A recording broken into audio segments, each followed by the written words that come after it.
অনেকদিন ধরে ভাবছিলাম বড় মার কাছে একটু পুজো দিতে যাব, তবে ওই যে মা না চাইলে কিছুই হয় না। আর আজকেও যাওয়ার পর একটা অদ্ভুত ঘটনা ঘটেছে।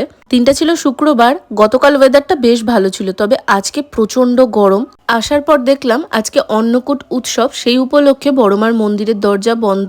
একটা অবধি অপেক্ষা করলে তবে মাকে দর্শন করা যাবে, তবে পুজো দেওয়া যাবে না। আগেরবার যখন আমি আর রিন্টু পুজো দিতে এসেছিলাম তখন লাইনটা এত বেশি ছিল যে এই ব্রহ্মময়ী মায়ের সামনে দিয়েই লাইন দিতে হয়েছিল। তখনই আমরা বলেছিলাম এখানে একবার আসবো। বড় মার কাছে পুজো দিতে পারিনি তো কি হয়েছে, এত কাছে এসে পুজো না দিয়ে ঘুরে যাব, তাই চলে আসলাম ব্রহ্মময়ী মায়ের মন্দিরে। এখানে কখনোই এর আগে আসা হয়নি। মন্দিরের ভেতরটা বেশ সুন্দর আর খুব সুন্দরভাবে পুজো দেওয়া হয়েছে। লাইনটাও খুব বেশি ছিল না। আর আমি তো সামনে গিয়ে একটু গঙ্গা দর্শন করে আসলাম। পুজো দিয়ে বেরিয়ে আমরা এখানে গঙ্গার ঘাটে এসেছিলাম, এসে খেলাম চা। ফেরিঘাটে বেশ কিছুটা সময় কাটিয়ে স্টেশনে এসে খেলাম জলখাবার। এরপর ট্রেন ধরে সোজা বাড়ি। 12:30 বাজে বাড়ি চলে এসেছি। আসার পর শরীরটা একটু খারাপ লাগছিল, তাই এখানে আমি ওআরএস খাচ্ছি।